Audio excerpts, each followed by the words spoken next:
This could possibly be the end of our van life. Yeah. It could be game over. Well, the van's beeping, so it says, Run. charge me. Run. Leggy. Run. Well, we've got some problems, guys. We've not got any power. We have got power, but the inverter is not working properly. It keeps flashing basically a low voltage alarm. But when I go onto the Victron app, the Fogstar app, you can see, I hope you can see that, the battery is at 78%. But the weird thing is, I've isolated the battery on the app, but things are still working. But it could be solar. So let's go and turn the solar off and see if we can go from there. Right, lights on. Battery's been isolated off the mains. I'm going to turn the solar off and hopefully everything goes off now. Right, the solar's off.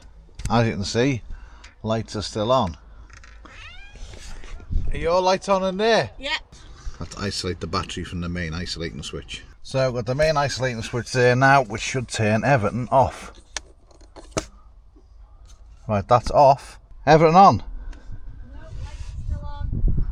And everything is still turned. That's gone off. Oh, hold on. On flickering. There we go, all off.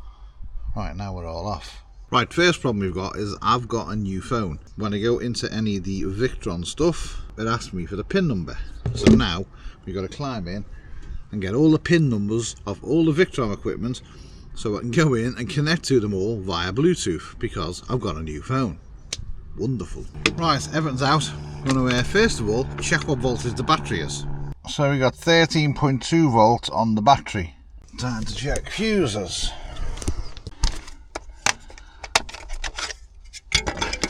So we'll check this side. So 13.32 that side, 13.32 this side, 13.32 that side of the fuse, 14 volts that side. Okay, that makes sense because the solar coming in. So if I turn the solar off, there's nothing. Okay.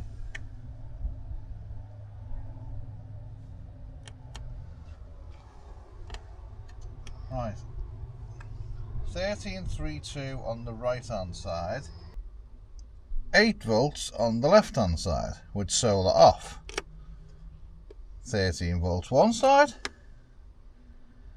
8 volts the other side. Right, so the problem is we've got one. Don't know what it is, possibly probably the fuse, but we've got a problem. I heard all sorts in the van going, buzzy, busy, busy, buzzy, busy. This could possibly be the end of our van life. I need to get apps connected to the phone so I can see what's going on without I'm literally running blind. Yeah, I don't know. Get the apps connected. I'm going to send the Emma in because she's a little bit smaller than me. Shall I go get a torch so I can see? Send the Emma in and she's going to get all the codes to connect all the Victron equipment and the battery to the actual phone. Okay. So we'll go from there and then we'll... Shall I go get my phone or a battery so I can actually see in there? I think I have got a torch here. A battery? But you might be better with your phone because you can take photos of stuff. Yes, I'll go get my phone. So, a good thing to do, a sensible thing will be to do, is in your phone, in your notes, put all the PIN numbers for your Victron and stuff. And I know people are going to go, it's no. It's not that anymore. They've changed it. They've completely changed the way they do it. So every single bit of Victron equipment comes now, when you're trying to connect it to Bluetooth, it all has a completely different code number. Like it's a 5-digit code number and it's all random. It could be 7819426. No, that's 7 numbers. It could be 78143. There you go. Yeah, it's no longer like the 5 or the 6 zeros that we used to have. It's not. It's different. It's changed. So right. First of all, you're going to go in and you're going to get the Orion XS On the back 50? there, on the 50, yeah, let's get that code number. And then while Emma's reading me the code numbers, I can put them into the Victron. See? 1, 3, 5. Yeah, yeah. 5. Bingo! We have one. One down. 4 to go. Bit cramped in there, isn't it? Do you know what it is? Cramped. Where the sticker is, Yeah. it's folded around for the numbers you want. Oh, lovely. Little trick as well is when you're trying to look for these numbers, just do a video on your phone with the light on. Just go dead slow, because you can pause it. Let's try the Orion. Now we've got a number. 08 pair. Fingers crossed. Yay! We're paired. We now have access to everything. Yay! Still got no power though. I've just done a continuity test on the fuse. For some reason, the fuse is not doing a continuity test. I'll show you. So, if I do that, you hear it. That, you hear it, because this is connected. Obviously one end of a fuse and another, well, they should be connected. But when I put these two terminals, put them on one side, yeah? Yeah. Put them on either side of the fuse, nothing. So, that's showing that it's not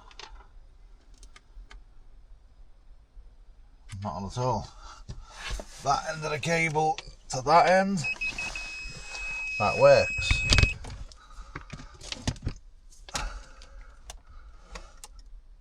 Battery is still putting off 13.2 volts, so that would tell me it's the T fuse. There is The offending article. now we should.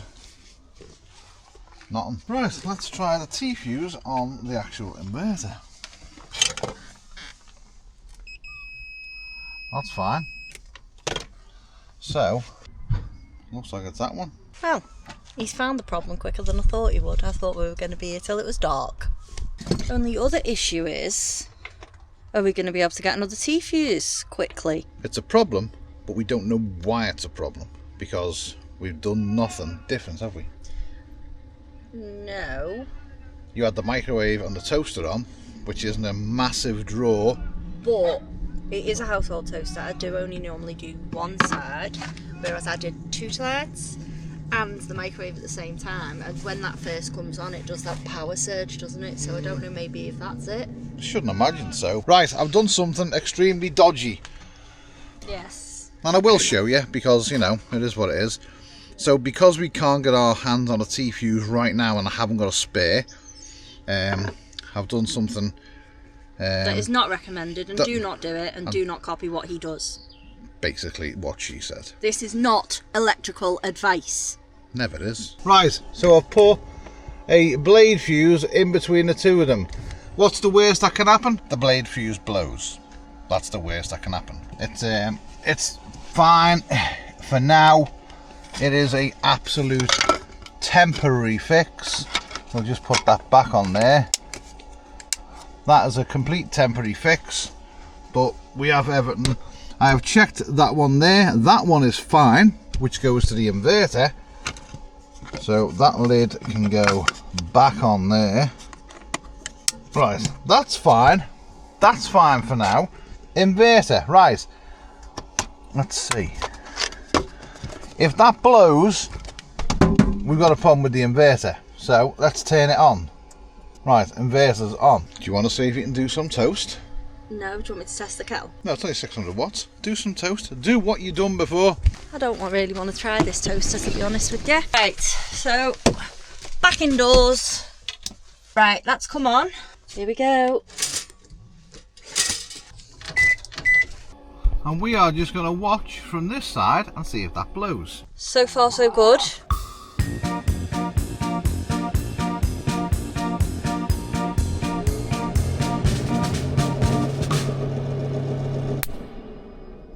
So there you go. Everything's just gone poppity pink. So obviously drawing too much by using both of those things at the same time. So we can't run a toaster, and so the toaster's 1800 watts. Yeah. Oh, the microwave's 2000 watts. Is it? So we can all mark this in our calendars as the day Emma broke the van. Why did Emma break the van? Because she wanted breakfast. Oh, no. Oh, no. No, it's brunch. Emma wanted spaghetti hoops on toast, and she asked me, did I want beans on toast? If Emma didn't want spaghetti hoops on toast, I may not have wanted beans on toast. So technically, if you look back at it and you want to draw a line in the sand, Emma broke the van. But it's okay, because once again, Neil will fix the van. What do you mean once again? Who broke the engine? You usually want to go to Anglesey? Nope. Nope. Right, now, there's an issue. We've got all the fuse. The little fuse that I had in between. That's I don't low. think we got another one. Right, so another absolute dodgy thing I've just done. That's a 200 amp mega fuse. We had one metal 150 amp, like, I don't know, blade fuse. Got none left. We've only got 60s, so I've doubled up on 2 60s and put them in for now. Hopefully that's working.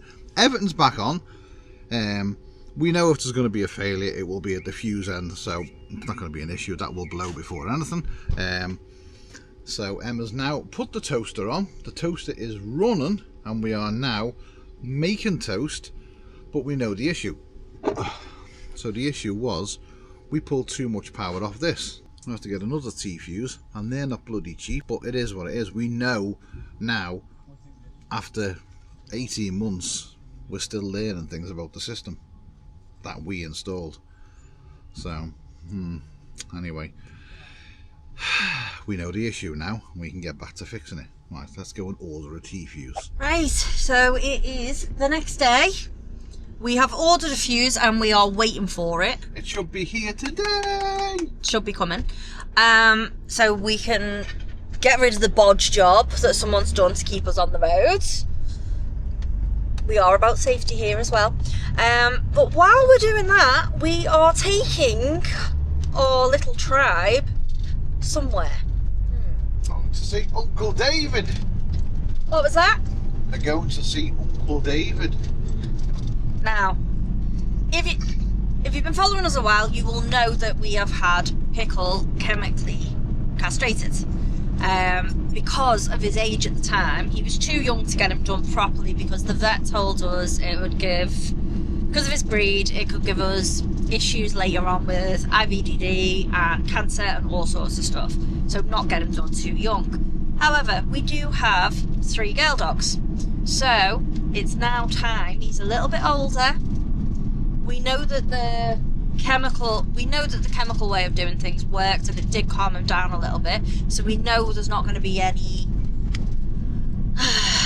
nasty surprises by getting him done. So Can I just interrupt a minute? yeah. I think our wing mirror's about to fall off. Give me a second. The glass seems to be wobbling.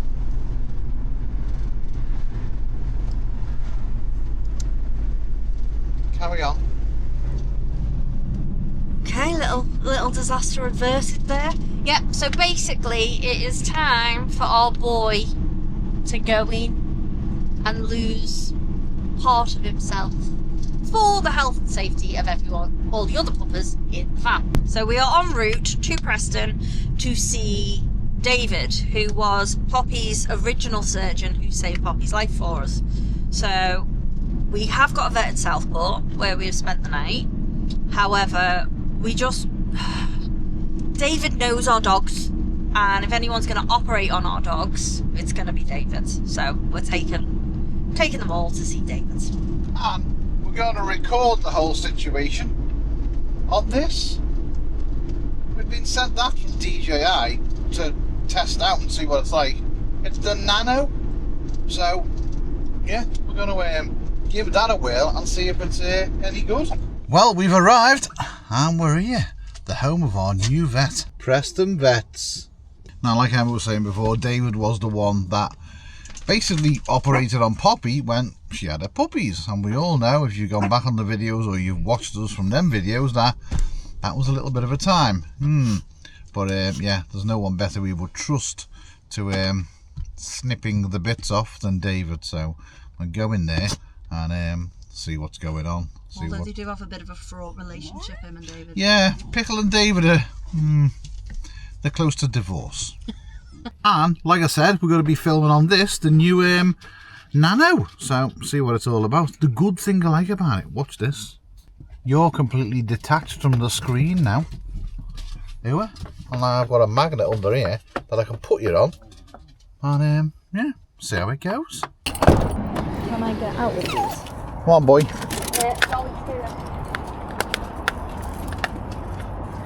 You two man the fort.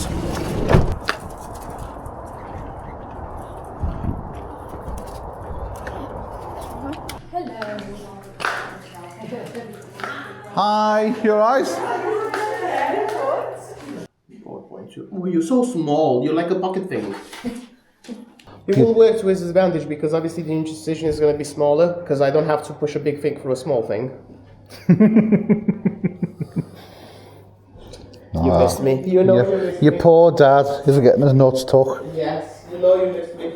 Well, there you go. That's him done. Booked in for the 13th of November.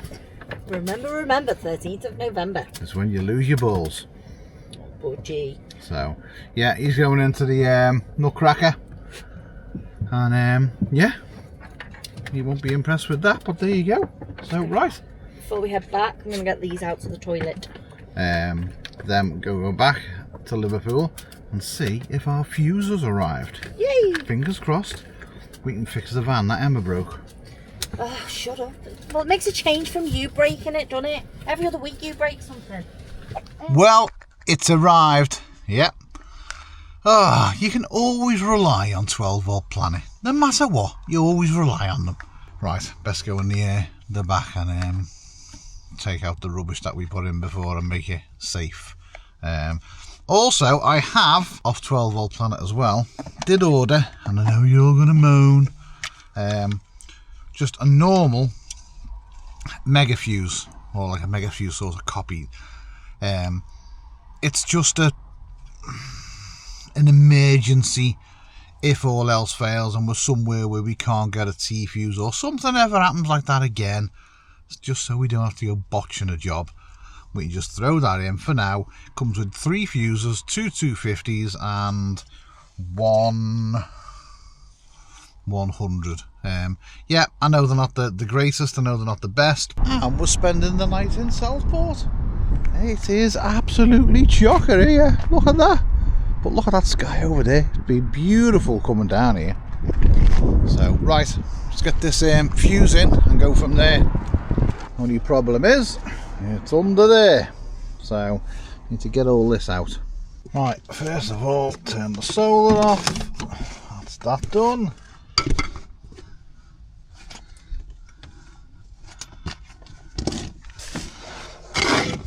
Then we have our fuse.